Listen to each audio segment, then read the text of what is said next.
Welcome to Podcast Payoffs. This is our next episode. My name is Gord Vickman, here as always with my partner Dan Sullivan. So happy you're joining us. We got a show I'm really excited about today, Dan. It's a topic that comes up a lot, not only in the podcast space, but in the media space, anybody who creates anything. And you have solutions that I think are really interesting. And essentially, if you stick with us today, right till the end, we're going to teach you and tell you some of the Dan Sullivan methods and what we use in Coach to how to create things that people will want to pay you for. It's just that simple. This comes up a lot in the podcast universe. People produce shows, and if you do it properly, it does take time, and it takes effort, it takes energy, and it takes a little bit of money. So for the longest time, people were saying, well, how can I monetize this? How can I make money from this? Because advertisers don't really want to talk to you until you're up in the 30, 40, 50,000 spins or downloads per episode. So if you're just building and you're at the 100, 200, 1,000, 2,000, you're not going to attract an incredible amount of attention. So just recently, both Apple and Spotify rolled out a subscription plan. Now, we're not going to get too geeky into it, but Spotify, if you want to take advantage of their subscription platform, first of all, you have to host your audio on Anchor. Spotify bought the audio host called Anchor, so you got to migrate all your shows over there. And they'll take 5% after 2 years. So they'll give you all your money. And after 2 years, they want their cut of 5%. And you can charge $2.99, $4.99, or $7.99 a month.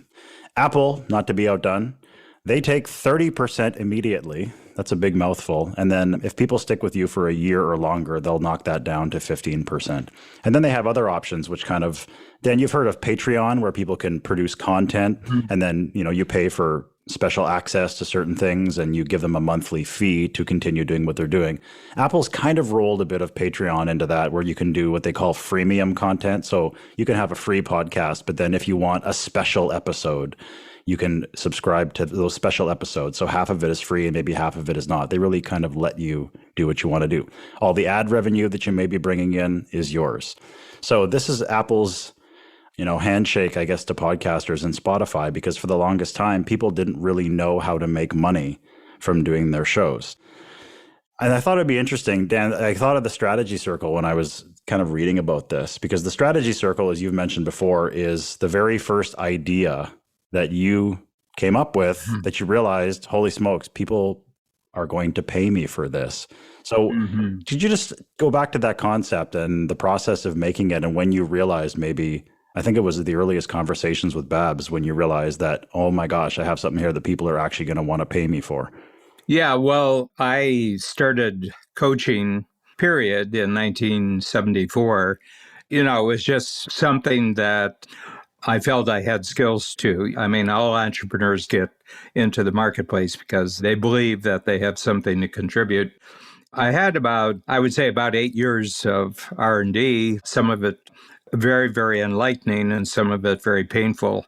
But I had a sense that the world of the microchip, which was being talked about more and more through the 1970s, was going to introduce tremendous opportunities for someone who could help other people think clearly. I would say that that's my number one skill, and it's a lifetime skill. I've always had this ability just to ask people questions about what they want, when they want it, how they measure it, and to kind of give them some structure and some focus about putting together game plans. And this kind of fit in with the fact that the microchip, especially when the personal computer came in 1978, 1979, that entrepreneurs who had been marginal creatures in the big corporate bureaucracy era, for first 70 years of the 20th century, it was really, really big bureaucratic factories and offices, and government got big, and then you had trade unions got really big. Everything was big and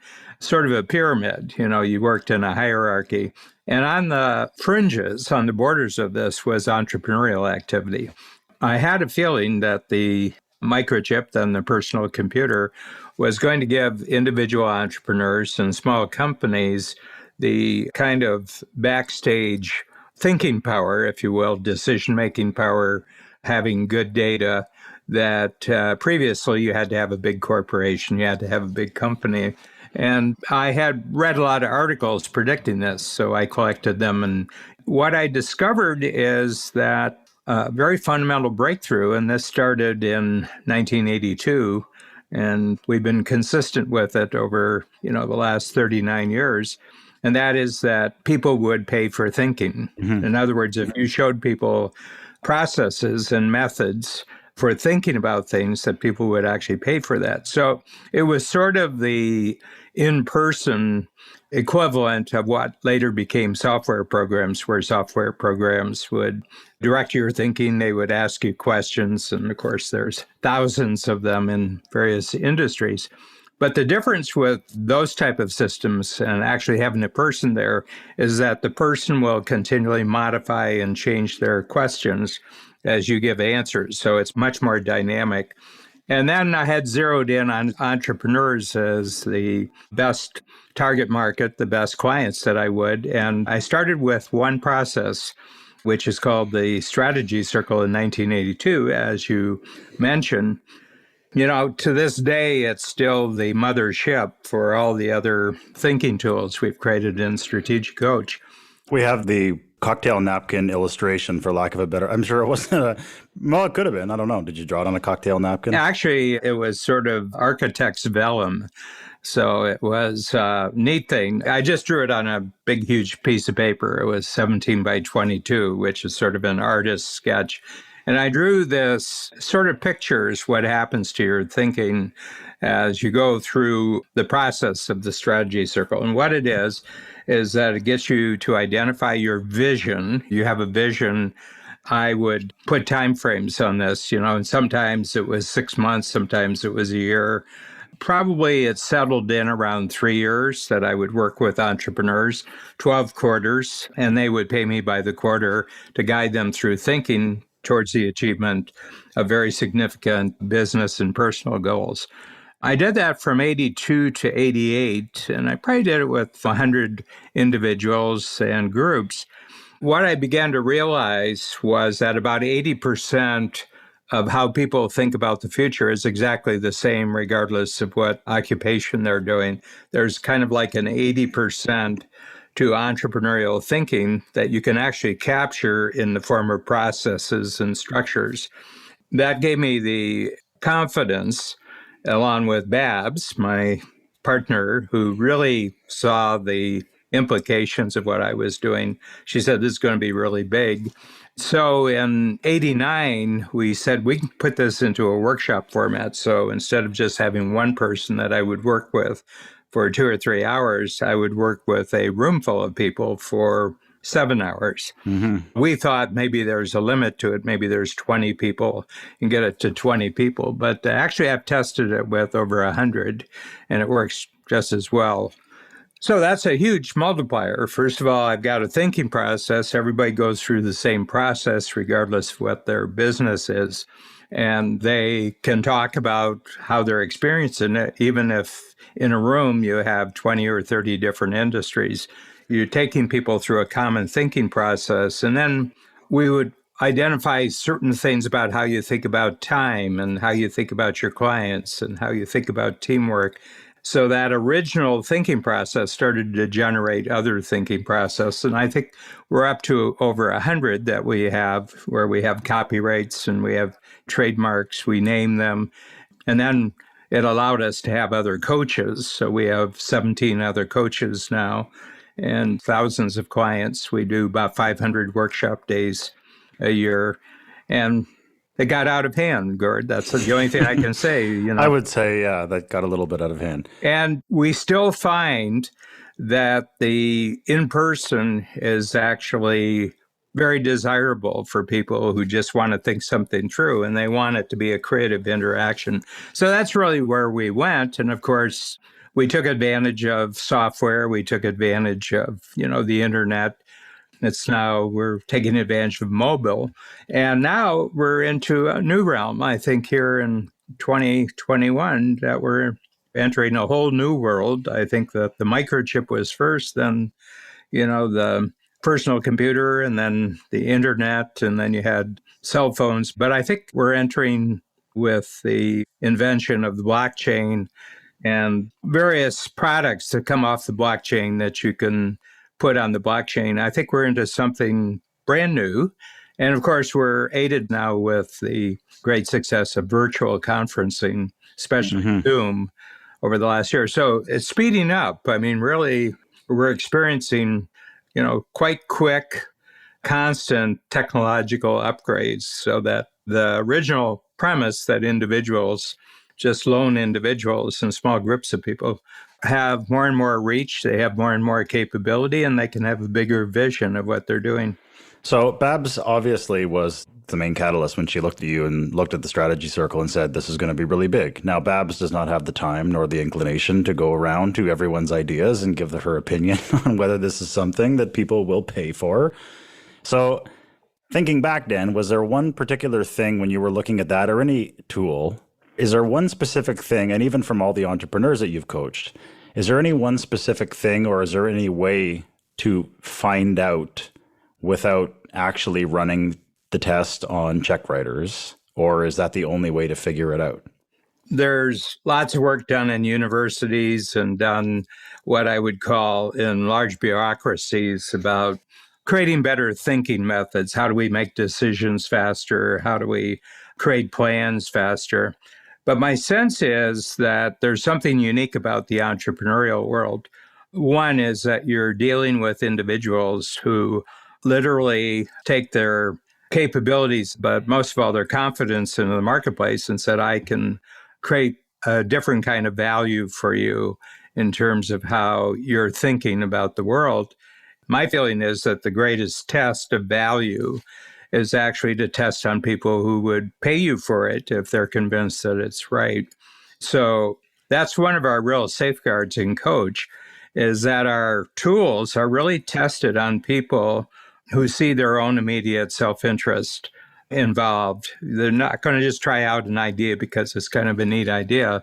They're going to pay you money. They're going to invest time because they think that you're providing them with a unique advantage, maybe an unfair advantage over their competition in the marketplace. And so I've kind of just latched on to this particular type of person, and I've been at it for legitimately, certainly over 40 years, but since 1989, when we started the program, it's just been our sole focus. I think entrepreneurs have gotten more powerful over the last 32 years in terms of the capabilities they have and how big their vision can be and how big a reach. And it's, just vastly expanded just within the last year and a half. One of the things that I notice that's going on in podcasting right now, there are, close to 2 million, there could be over 2 million index shows right now. When we first started just a couple of years ago, I think it was in like 700,000. 700. Yeah, I think it was like 750, and now we're up over 2 million. Yeah. So it was kind of interesting. You just launched a new show with Jeffrey Madoff. It's called Anything and Everything. We're packaging that right now, and that will be online shortly. So when I was getting it all ready and we were getting the audio set and getting the logo set and securing hosting and whatnot, I went online, due diligence. I went on Apple Podcasts and I typed in Anything and Everything. So sure enough, there's 5 or 6 shows called Anything and Everything online on Apple. And I thought, oh no. Okay, so let's see what we've gotten ourselves into here. One of them has 1 episode, and that's from 3 summers ago. The other one has 5 episodes, and that's from about 2 years ago. They haven't done anything with it. One of them has 5 episodes released on the same day about 6 years ago, and then nothing happened. And then there was another one that I think is just a logo. I don't even know if they ever published anything. Or they may have published a trailer, and they were saying that what they were going to do, and that's from about, 7 or 8 years ago. So I thought, okay, well, this is dead stock, and we're good to move forward with this, because we're going to actually do something with it. Yeah. I think about this a lot. Why would people start something? I mean, people start things for a lot of reasons and don't carry on with them. But I think one of the reasons why people get discouraged with podcasting is because they don't see any action, they don't see any movement. And just to go back to sort of bookend what you were saying, I think one of the reasons why shows are not successful is they don't know who they're talking to. They have no idea who they're talking to. There's so many shows where people just interview anyone that comes along and they'll take anyone, but there's no focus. And the shows are always different lengths. You'll have one episode that's an hour long, one that's 10 minutes, one that's 3 hours long. There's no consistency. So it's almost like the sitcom analogy where you have to know what you're getting and what the characters are going to say. If you think about a show like Seinfeld and you take any situation like a cat stuck in a tree, well, you have an idea. You know what Jerry's going to say about that. And you know what Kramer's going to say about that. So that consistency helps keep people with you as well, and those will help your numbers. But I truly believe that the reason why shows are not successful is because people just don't know who they're talking to. So you knew right off the start with the strategy circle, you're not talking to farmers, you're not talking to corporate suits, you're talking to entrepreneurs. So you knew who you were talking to, you knew the value you were going to bring to them. And that's sort of how it kicked off. And then you had Babs there as well. And then the money slowly started to roll in. But I'm sure there were moments right at the start where you weren't quite sure, or were you just steadfast and you were saying, okay, this is going to happen. Come hell or high water, I got to make this work. Yeah. And I think that's a characteristic of entrepreneurs. I remember when I went through my second bankruptcy, I had had two bankruptcies, one in the late 70s, another one in the early 80s. And I had to go and talk to my banker. And he wasn't a mean banker, but he was sort of sympathetic, and his hands were tied because they had rules. He said, I've learned something about you. He says, we've talked, and he says, you're a writer and you're an artist. And he said, why are you fooling around with this when, you could just get a good job and Go get a job, Dan. Get a job. Come on. you wouldn't be having conversations with your banker, for this. And I said, well, the reason why I've failed and I have to come to talk to you is because I'm not smart enough yet. Okay. But that has no bearing whatsoever on whether I'm going to continue doing what I'm doing. I said, what this is teaching me is that I have to get a lot smarter, especially about cash flow. And one of the things that came out of that is a decision in 1984 that I would never again have receivables. So it's been 38 years now, and we've had a business that has no receivables. And what I mean by that is when someone enters our coaching process, which we call it, a strategic coach, you pay all the money up front. So if you're going to be in for a year, we get the money at the beginning of the year. I talked to people about that. They said, well, you can't do that. Nobody will pay you up front. And I said, well, I'll find the people who can. So I said, movies get away with it. When do you pay for a movie? On the way in or on the way out?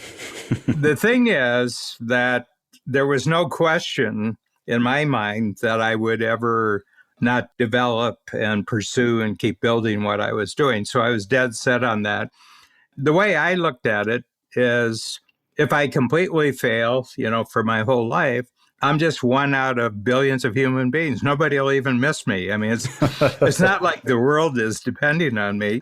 Whether I succeed or fail, nobody really cares. And I said, so that gives me sort of a freedom to just have 100% commitment. And then I hope it doesn't require years of courage to do it, that I get some success. And then, we started, we broke even and then we started making money. And then that was one-on-one coaching. And then we had enough material under our belt as far as being able to give a lot of variety and being able to give people new things every quarter.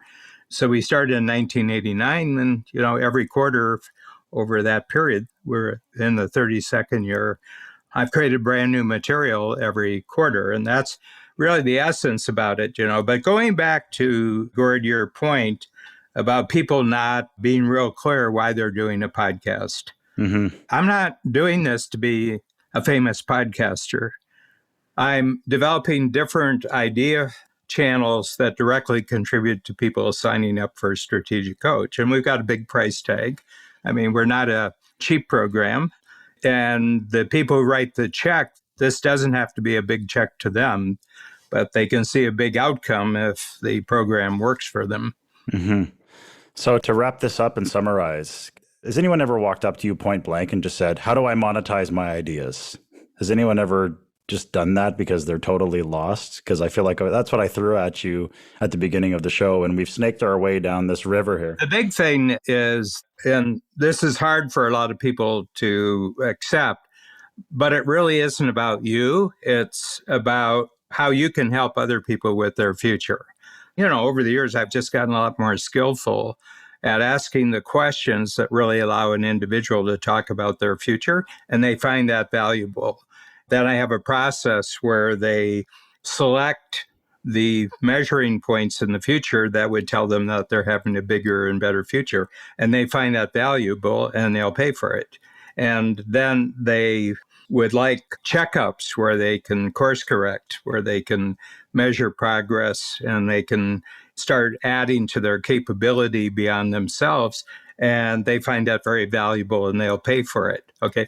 None of this has anything to do with the product of Strategic Coach. It has to do with that we've, as much as possible, put ourselves in the future of other people, and we're more skillful than they are about thinking about their future, because I've done it with about 6,000 entrepreneurs over the last 20 years, and I've come at it 50 different ways. I've heard all the different approaches, and I got that all in my head.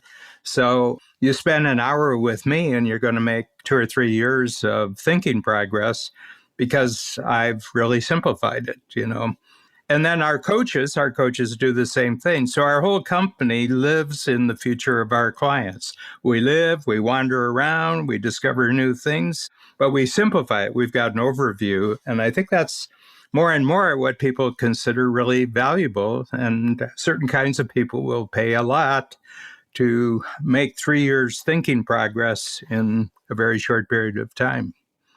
Well, we hope you enjoyed the show. Thanks so much for joining us today. We talked about the Strategy Circle earlier. As Dan mentioned, Strategic Coach program is not for all entrepreneurs. It's for a very specific kind of entrepreneur. But we have access to everyone. If you click strategiccoach.com and you just click store, one of your mini books, Dan, your quarterly books, is called The Strategy Circle. We hope we provided the value that we promised off the top on how to monetize your ideas. But you know what? I'm a bit bearish on the subscription podcast model, Dan. I got to be honest with you. I see where they're going with it, but I have this sense that it's like throwing a life preserver to a drowning person. I see where they're going with it. But can I just tell you why I would have doubts about it? Sure. The reason is, if you take radio and you have many years as a skilled person in the radio world, you're dealing with a scarcity. You only have so much bandwidth with radio. AM's only got so much bandwidth. And if you can get a station on that, you have to pay for the station. And once you've got it, nobody else can use that. The internet is just sheer abundance. There's 2 million series. Well, it doesn't use up any bandwidth. You could have 10 million stations. And the other thing is, I think that the people who are using it most skillfully don't care if they make any money on the podcast at all, because they have such a back end. If people relate to them, they make a connection with them, and they've got a huge back end, which we do with our program. Why would you ever charge for it? It doesn't make any sense to charge for it. Mm-hmm. Or use it as a lead gen like we do.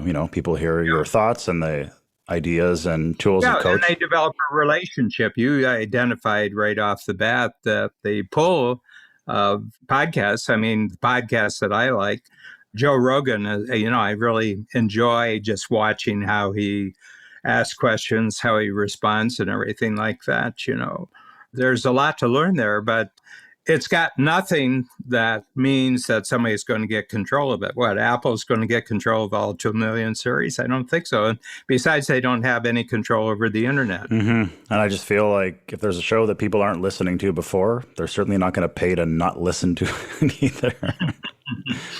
I'm not trying to stomp on anyone's dream, but I feel like if you, take some of the nuggets that you just shared with those who are listening, find an audience, test on check writers, provide value to a specific group of people.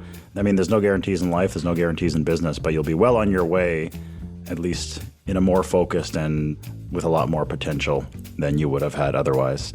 On the next episode, if you will join us, we're going to be chatting a little bit about something you brought up earlier, Dan, the elimination of the middleman involving technology, and it's going to be a wonderful thing. Thanks so much, Dan. Thank you, Gord.